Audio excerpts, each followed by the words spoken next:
문준용 씨의 취업 특혜 의혹 조작 사건, 단순한 개인의 문제일까요? 아니면 당 차원에서 조직적으로 공작을 편 걸까요? 여러분은 어떻게 생각하십니까? 이 논란 잠시 후 자세히 파헤쳐 보고요. 네, 방금 전 오프닝에서 말씀을 드렸던 이 제보 조작 사건 지금부터 자세히 파헤쳐 보도록 하겠습니다.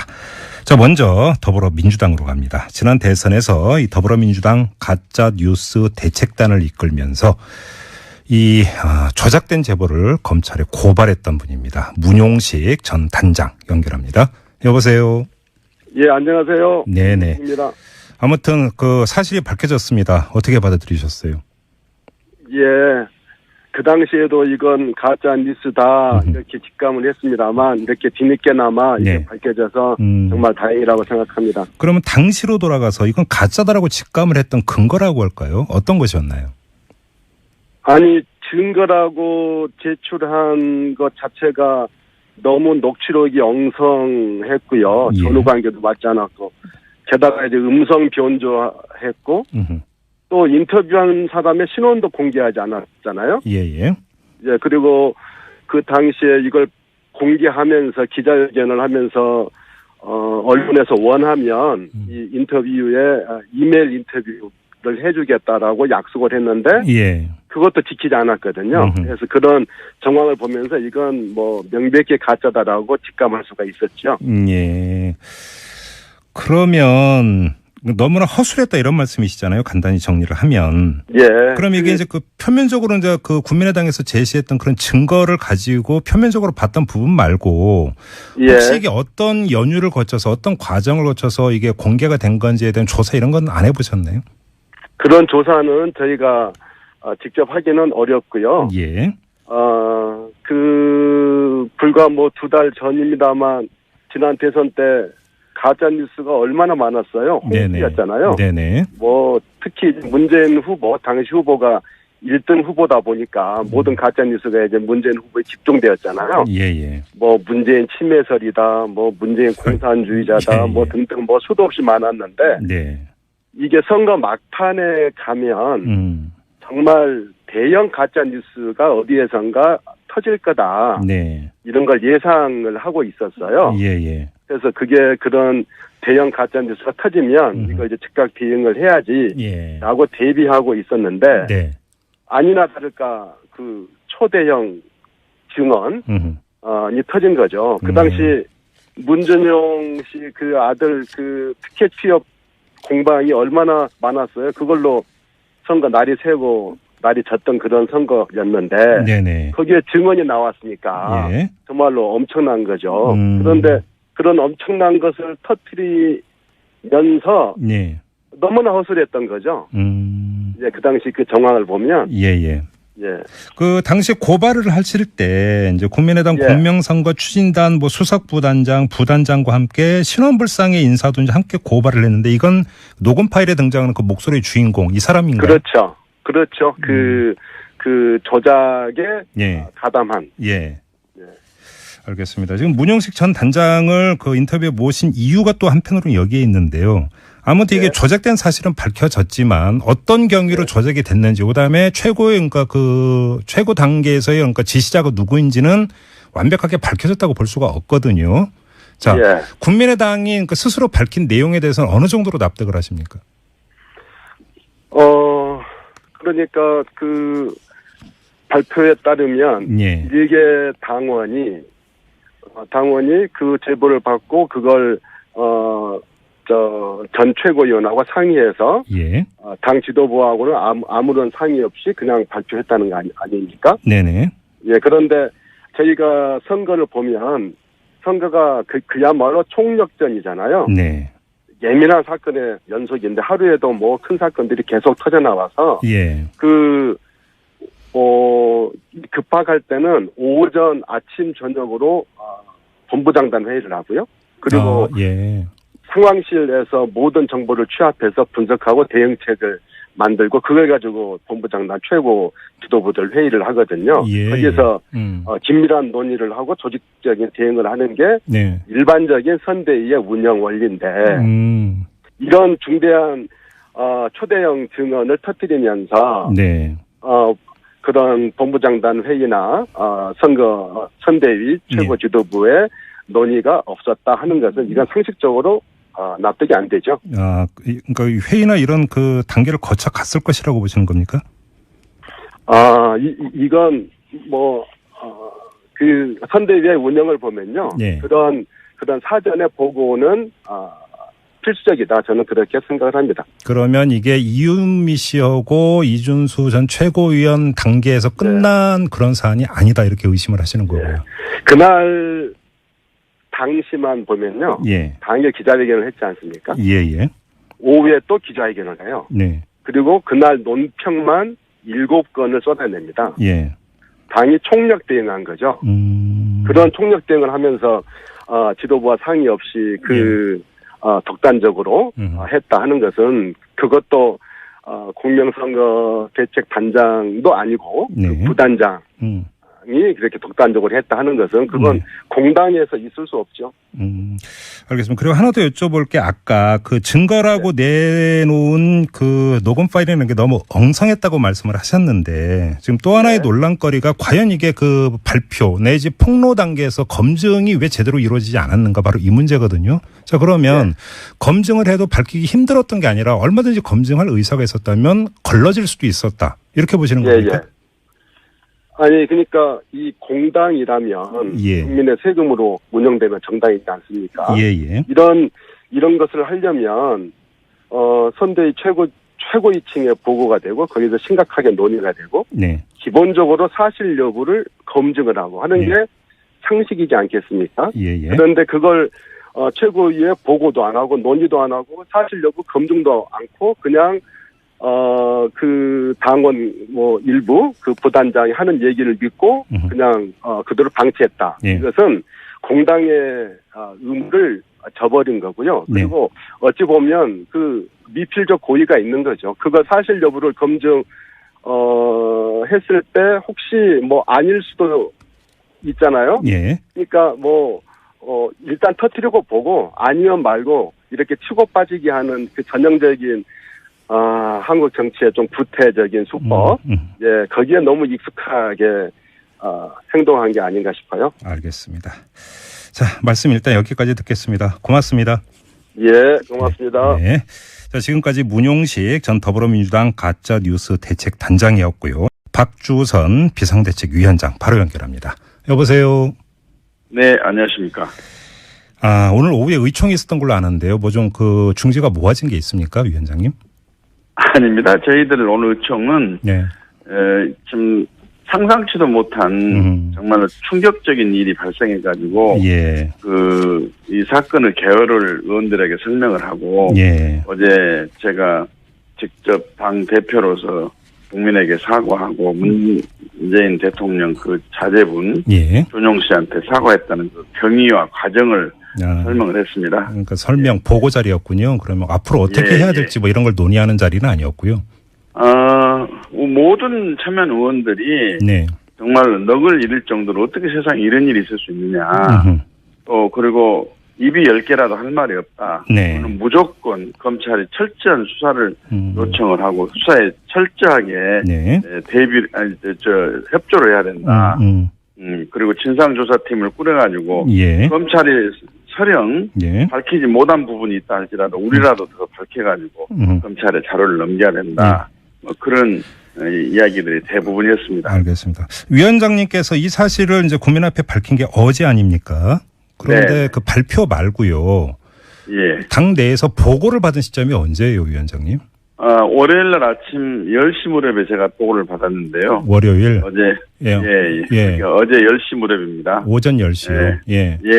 그런데 어제 러시아 국회의장이 11시 반에 국회를 오게 돼가지고 제가 의장단 일행으로서 그분들을 이제 환영을 하고 오찬하고 또 여러 가지 이제 국회 환담을 하는 그런 계획이 있어가지고 일정을 못 잡다가 오후 행사 2시 반에 마치고 그 보고와 관련해가지고 대책 수기한 다음에 제가 직접 국민께 사과를 하고 피해자에게 사과를 했습니다. 그러면 좀 여쭤보고 싶은 게 어느 단위에서 그런 관련 내용을 조사를 해서 위원장님에게 보고를 한 겁니까? 공명선거 대책 단장을 맡았던 이용주 의원에게 지난 토요일 날 이유미라고 한 그 당원이 여수를 찾아왔다고 그럽니다. 와가지고 사실은 검찰에서 자기를 소환할 것 같은데 실상은 이렇게 해서 이게 증언이 조작이 된 거다. 그래서 이용주 의원이 깜짝 놀래가지고 자기 일요일 날 와서 이제 뭐 다른 이준서 최고위원이라든지 이런 사람들을 좀 만나가지고 그 상황을 좀 파악을 해보고 이유미 씨 진술 내용이 자백한 내용이 사실로 판단이 돼서 저한테 보고를 한다고 월요일 날 보고를 했습니다. 그러면 위원장님께서 보시기에 이용주 의원이 이유미 씨로부터 이제 자백을 받은 토요일부터 위원장님이 보고를 받은 월요일 오전 10시까지 충분히 진상조사가 된 상태에서 보고가 됐고 그래서 위원장님이 발표했다고 생각을 하십니까? 그건 뭐 진상조사라기보다는 이제 공명선거 단장으로서 이유미 씨로부터 이제 자복을 받고 이유미가 도대체 어떻게 해서 이런 일이 벌어졌느냐 관계되는 사람들을 알고 있었느냐 하고 공명선거 단장 입장에서 확인할 만큼은 확인해가지고 저한테 이제 보고를 했다고 그렇게 이야기합니다. 제가 왜 이런 질문을 드리는데 아마 그 취지 위원장님도 알고 계실 것 같은데 이유미 씨의 카톡 내용이나 이런 걸 보면은 본인의 어떤 그 단독 그 행위가 아니라 위에서 그러니까 지시를 해서 한 것으로 이렇게 지금 카톡 내용이 나와 있거든요. 공개도 됐는데요. 어떻게 파악하고 있습니까, 이 내용은? 오늘 그 이용주 의원이 만일에 당에서 이유미 외에 다른 사람이 관여를 했거나 이 관여된 내용을 은폐를 하거나 또 꼬리 자르기 위해서 사건을 왜곡하는 일이 밝혀지면 본인은 의원직을 사퇴를 하겠다고까지 기자들에게 공언을 했습니다. 그런데 이제 이유미 씨가 그런 카톡 내용을 보냈다는 것을 저는 언론을 통해서 알았습니다만 조사를 받는 입장에서는 뭐 자기 그 범죄를 뭐 합리화한다든지 또는 동정을 좀 받기 위해서 그런 변명을 좀 한 것이 아닌가 이렇게 생각되는데 그것도 진상조사나 또는 검찰에서 명명백백이 밝혀야 할 부분입니다. 그러면 일반적으로 행위에는 동기가 있기 마련 아니겠습니까? 이게 엄청난 일인데 그럼 이유미 씨 단독 범행이라고 가정을 하고요. 그래야만 했던 이유가 뭘까요? 그럼 도대체? 글쎄 이제 저도 그 부분이 도대체 이해가 안 가서 도대체 이유미 자백이 사실이냐 아니면 또 어떤 혼란을 주기 위해서 허위 사실을 좀 자백한 거 아니냐. 그래서 제가 이제 이용주 의원에게 여러 가지를 좀 물었더니 이용주 의원이 그래서 본인도 그래서 이준서 최고위도 만나보고 나름대로 정황을 좀 찾느라 월요일 날 보고를 하게 됐다. 그런 내용이었습니다. 그 일각에서는 어떤 지적을 하고 있냐면 당에서 그 폭로 내지 발표를 하기 전 단계에서의 검증이 너무나 취약했다. 거의 없다시피 했던 것 아니냐라고 이제 지적을 하고 있는데요. 그럼 예를 하나만 들어드리겠습니다. 당에서 몰랐다고 가정을 하면 이유미 씨가 조작된 이걸 가지고 왔을 때 그러면 이 목소리의 주인공이 누구고 신원이 어떻게 되고 기본 조사도 안 됐다는 이야기 아니겠습니까? 당 안에서. 글쎄, 이제 그 부분은 이 사람이 누구냐, 그러니까 뭐 문준용 씨 뭐 친구였다라고 한다나요? 그러니까 왜요? 그 당시에. 그런데 이제 사실은 녹취된 파일을 가져와가지고 이 사람이 문준용 씨 친구 되는 사람이다 이렇게 이야기를 하게 되면. 저 검증할 방법이 없죠, 그게. 무슨 뭐 성문 아니요. 할 방법도 있는 거예요. 제가 얘기를 하면 나중에 그러니까 그 더불어민주당 당시 선대위의 반박이라든지 역공에 대비해서라도 기초 사실 파악은 그건 당연한 얘기 아닙니까? 예를 들어서 친구에서 끝나는 게 아니라 지금에 와서 기초 사실 파악 운운하고 그렇게 이야기를 하는 분들도 계실지 모르지만 또 이음이라는 사람이 녹취 파일이 누구누구로부터 녹취가 됐고 누구로부터 문자 메시지를 받았다 하면서 제시를 하면서 이건 틀린 내용이다 하게 되면 그걸 받는 사람 입장에서는 사실 뭐 검증을 할 방법이 있나요? 그 당시로서는? 물론 이유미가 거짓말 할 수도 있다는 측면에서 수사에 버금가는 정도로 진상을 확인한 다음에 이 파일을 사용하자 이렇게 했어야 맞다라고 지금에 와서 생각하면 그렇지만 그 당시로서는 거기까지는 저희들로서는 기대하기 어려운 행동이 아니었나. 근데 좀 듣는 입장에서 볼 때는요. 이유미 씨는 당시 어떤 책임 있는 당직에 있던 사람도 아니고 그냥 당원이었을 뿐 아니겠습니까? 그런데 그냥 당원이라는 이유로 검증 없이 그걸 덥석받아서 발표한다는 게 상식적으로 맞는 걸까요? 거기 선거 캠프에 2030위원회라고 있었다고 하는데 저는 잘 모르겠습니다만 그 위원장으로 있었다고 합니다.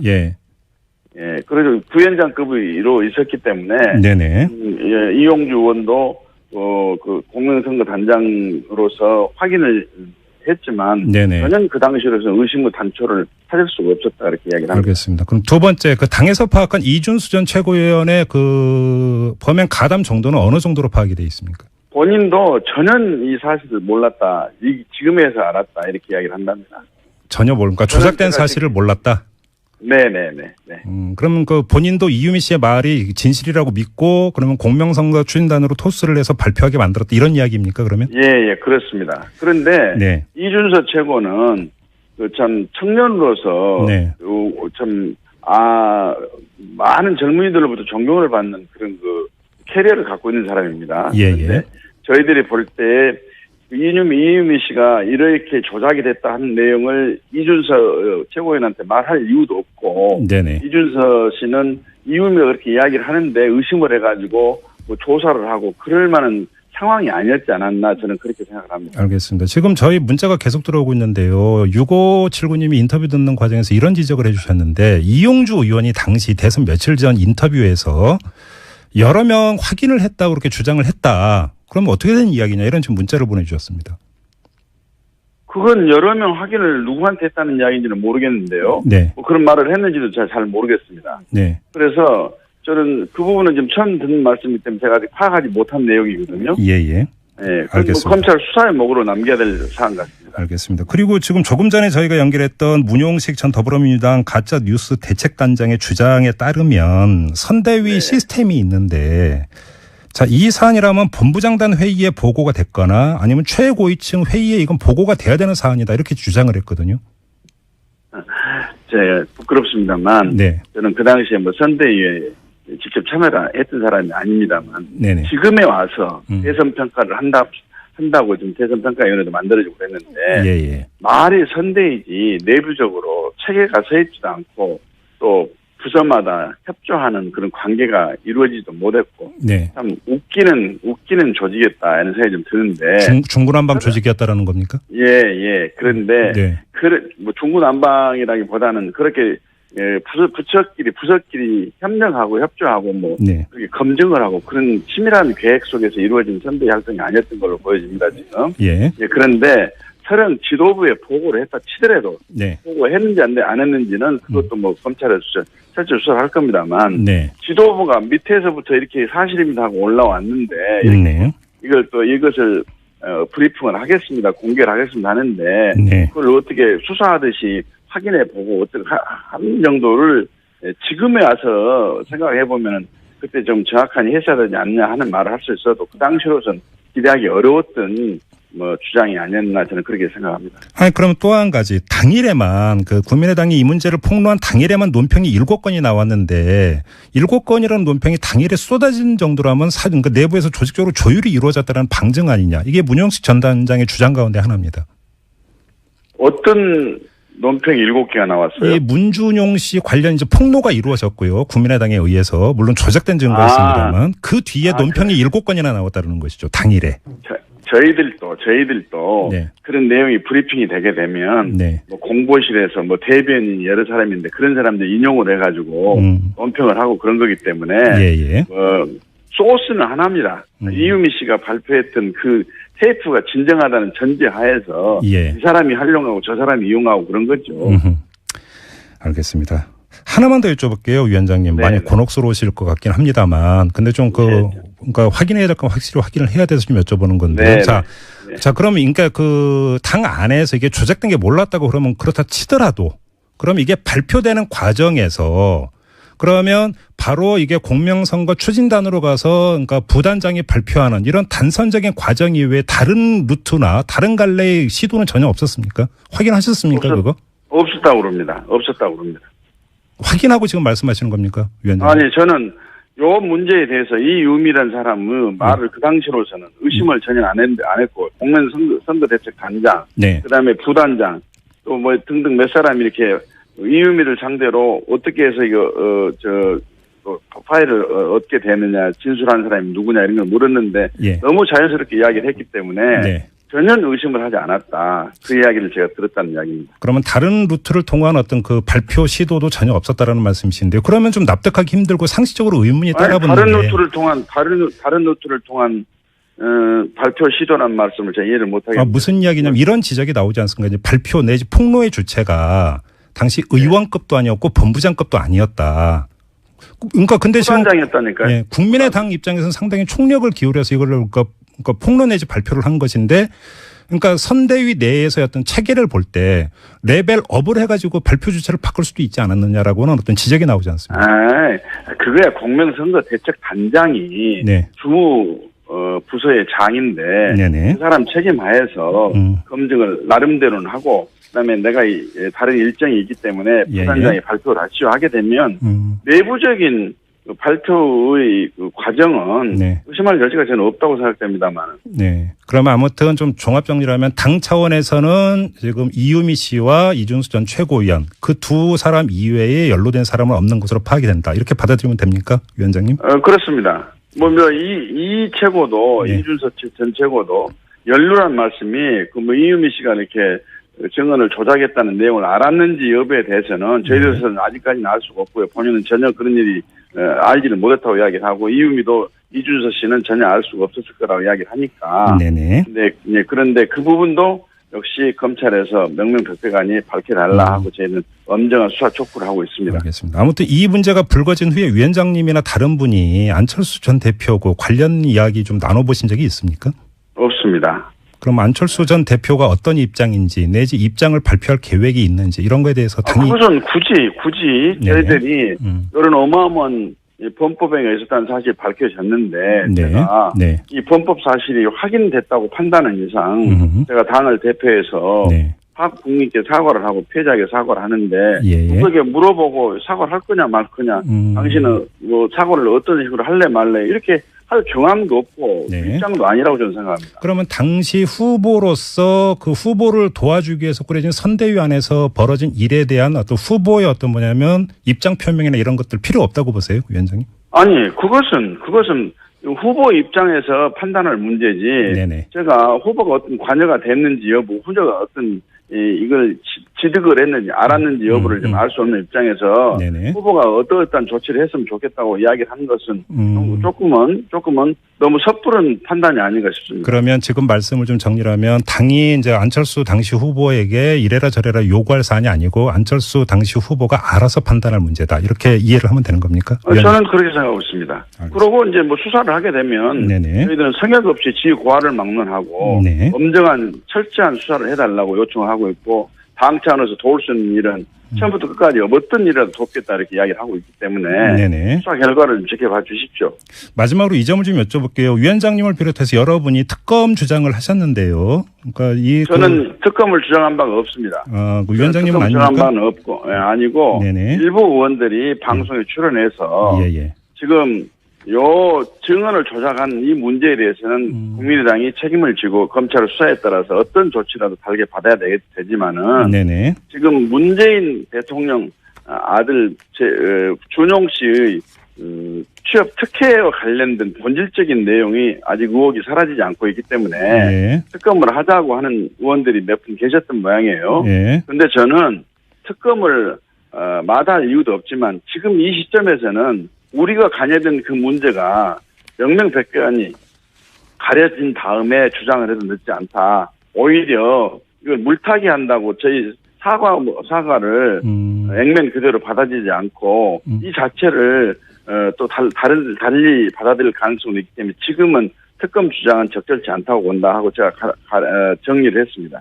그 일부 보도에 따르면 위원장님께서 지금 민주당이 그 국민의당이 증거 조작에 여러 사람이 관여했는데 꼬리 자르기 식으로 수사를 축소하려 한다는 의혹을 갖고 있으니까 민주당이 특검에 협조하면 해소될 것으로 본다. 이런 그 요지의 발언을 하신 것으로 보도가 되는데 이건 잘못된 다른 의원들이 그렇게 특검을 하자고 주장한 의원들도 계시는데 위원장의 입장은 뭐냐 이렇게 물어서 지금 우리는 사죄를 하고 검찰에 엄정한 수사 촉구를 하고 있는데 꼬리 자르기를 하고 있다고 민주당이 주장을 하고 있으니 그런 측면에서는 특검을 민주당에서도 요구를 해야 하는 것이 맞다고 나는 본다. 그러나 이제 그 다음에 그럼 특검을 할 거냐 말 거냐 하는 부분에 대해서는 제 이야기가 없지 않습니까? 네네. 그럼 아마 오늘 의총에서 뭐 특검 얘기는 전혀 없었던 거고요.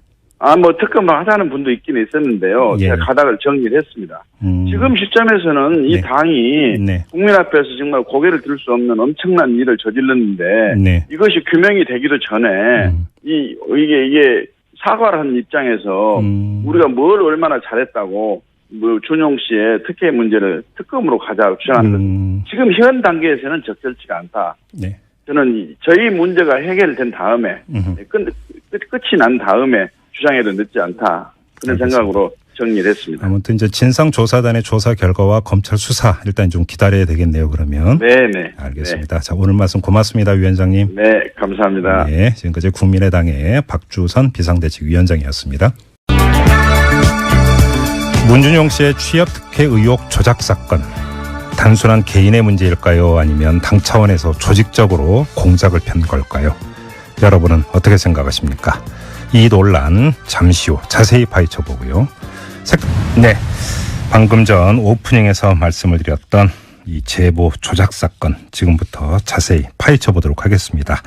자, 먼저 더불어민주당으로 갑니다. 지난 대선에서 이 더불어민주당 가짜 뉴스 대책단을 이끌면서 이 조작된 제보를 검찰에 고발했던 분입니다. 문용식 전 단장 연결합니다. 여보세요. 예, 안녕하세요. 네네. 입니다. 아무튼 그 사실이 밝혀졌습니다. 어떻게 받아들이셨어요? 예, 그 당시에도 이건 가짜 뉴스다 이렇게 직감을 했습니다만 이렇게 뒤늦게나마 이게 밝혀져서 정말 다행이라고 생각합니다. 그러면 당시로 돌아가서 이건 가짜다라고 직감을 했던 근거라고 할까요? 어떤 것이었나요?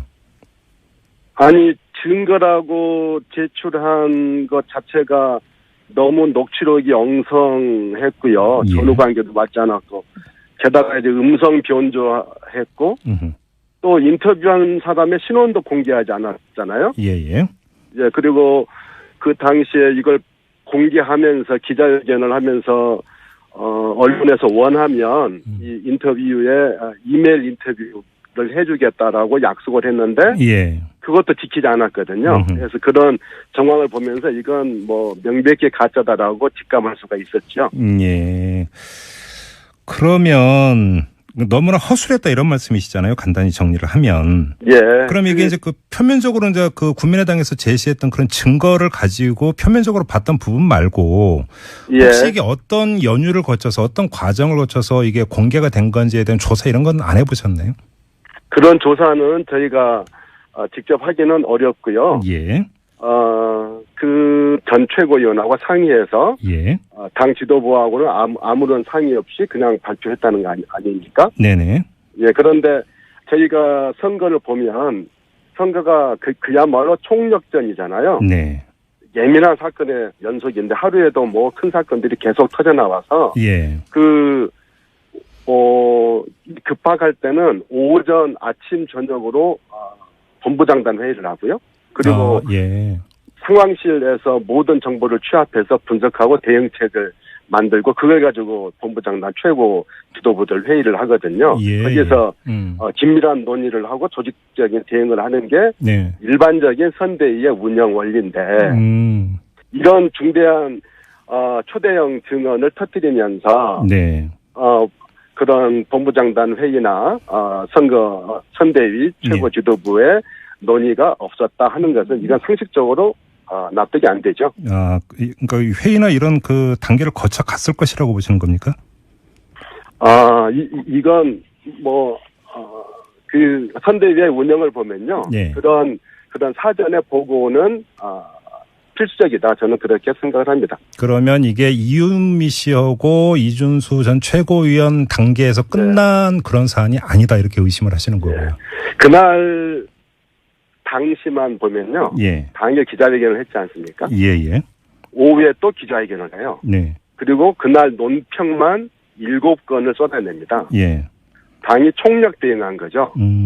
그런 총력 대응을 하면서 지도부와 상의 없이 독단적으로 했다 하는 것은 그것도 공명선거 대책 단장도 아니고 네. 그 부단장 그렇게 독단적으로 했다 하는 것은 그건 공당에서 있을 수 없죠. 알겠습니다. 그리고 하나 더 여쭤볼 게 아까 그 증거라고 내놓은 그 녹음 파일이라는 게 너무 엉성했다고 말씀을 하셨는데 지금 또 하나 설명을 했습니다. 그러니까 설명 보고 자리였군요. 그러면 앞으로 어떻게 해야 될지 뭐 이런 걸 논의하는 자리는 아니었고요. 모든 참여한 의원들이 정말 넋을 잃을 정도로 어떻게 세상에 이런 일이 있을 수 있느냐. 그리고 입이 10개라도 할 말이 없다. 무조건 검찰이 철저한 수사를 요청을 하고 수사에 철저하게 협조를 해야 된다. 그리고 진상조사팀을 꾸려가지고 검찰이 설령 밝히지 못한 부분이 있다 할지라도 우리라도 더 밝혀가지고 검찰에 자료를 넘겨야 된다. 그런 이야기들이 대부분이었습니다. 알겠습니다. 위원장님께서 이 사실을 이제 국민 앞에 밝힌 게 어제 아닙니까? 그런데 그 발표 말고요. 당 내에서 보고를 받은 시점이 언제예요, 위원장님? 월요일 날 아침 10시 무렵에 제가 보고를 받았는데요. 월요일? 어제. 그러니까 어제 10시 무렵입니다. 오전 10시요? 그런데 어제 러시아 국회의장이 11시 반에 국회를 오게 돼가지고 제가 의장단 일행으로서 그분들을 이제 환영을 하고 오찬하고 또 여러 가지 이제 국회 환담을 하는 그런 계획이 있어가지고 일정을 못 잡다가 오늘 행사 2시 반에 마치고 그 보고와 관련해가지고 대책 수기한 다음에 제가 직접 국민께 사과를 하고 피해자에게 사과를 했습니다. 그러면 좀 여쭤보고 싶은 게 어느 단위에서 그런 관련 내용을 조사를 해서 위원장님에게 보고를 한 겁니까? 공명선거 대책 단장을 맡았던 이용주 의원에게 지난 토요일 날 이유미라고 한 그 당원이 여수를 찾아왔다고 그럽니다. 와가지고 사실은 검찰에서 자기를 소환할 것 같은데 실상은 이렇게 해서 이게 증언이 조작이 된 거다. 그래서 이용주 의원이 깜짝 놀래가지고 자기 일요일 날 와서 이제 뭐 다른 이준서 불과 뭐 2달 전입니다만 지난 대선 때 가짜 뉴스가 얼마나 많았어요. 홍수였잖아요. 뭐 특히 문재인 후보 당시 후보가 1등 후보다 보니까 모든 가짜 뉴스가 이제 문재인 후보에 집중되었잖아요.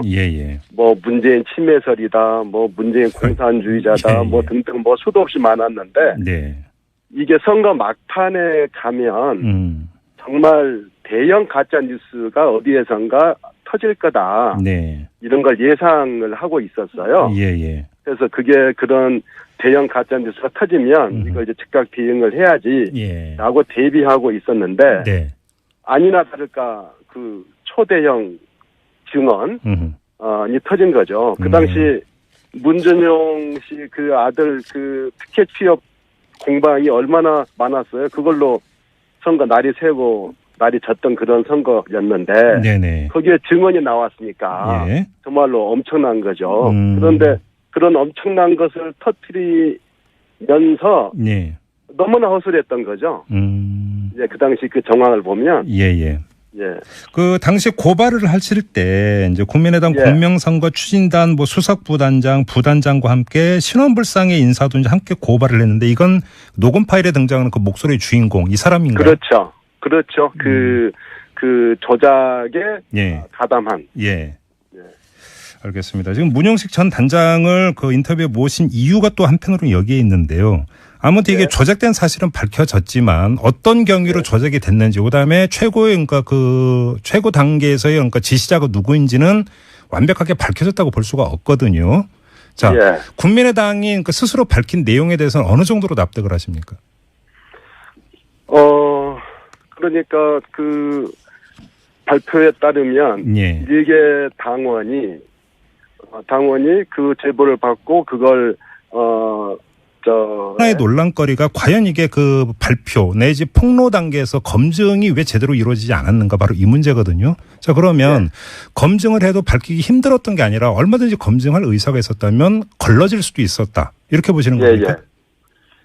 아니 그러니까 이 공당이라면 국민의 세금으로 운영되는 정당이지 않습니까? 이런 것을 하려면 선대위 최고위층에 보고가 되고 거기서 심각하게 논의가 되고 기본적으로 사실 여부를 검증을 하고 하는 게 상식이지 않겠습니까? 예, 예. 그런데 그걸 최고위에 보고도 안 하고 논의도 안 하고 사실 여부 검증도 않고 그냥 그 당원 일부 그 부단장이 하는 얘기를 믿고 그냥 그대로 방치했다. 예. 이것은 공당의 의무를 저버린 거고요. 그리고 어찌 보면 그 미필적 고의가 있는 거죠. 그거 사실 여부를 검증 했을 때 혹시 아닐 수도 있잖아요. 예. 그러니까 일단 터뜨리고 보고 아니면 말고 이렇게 치고 빠지게 하는 그 전형적인 한국 정치의 좀 구태적인 수법, 예, 거기에 너무 익숙하게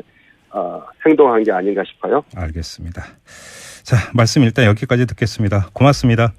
예, 고맙습니다. 네. 자, 지금까지 문용식 전 더불어민주당 가짜뉴스 대책단장이었고요. 박주선 비상대책위원장 바로 연결합니다. 여보세요. 네, 안녕하십니까. 오늘 오후에 의총이 있었던 걸로 아는데요. 좀 그 중지가 모아진 게 있습니까, 위원장님?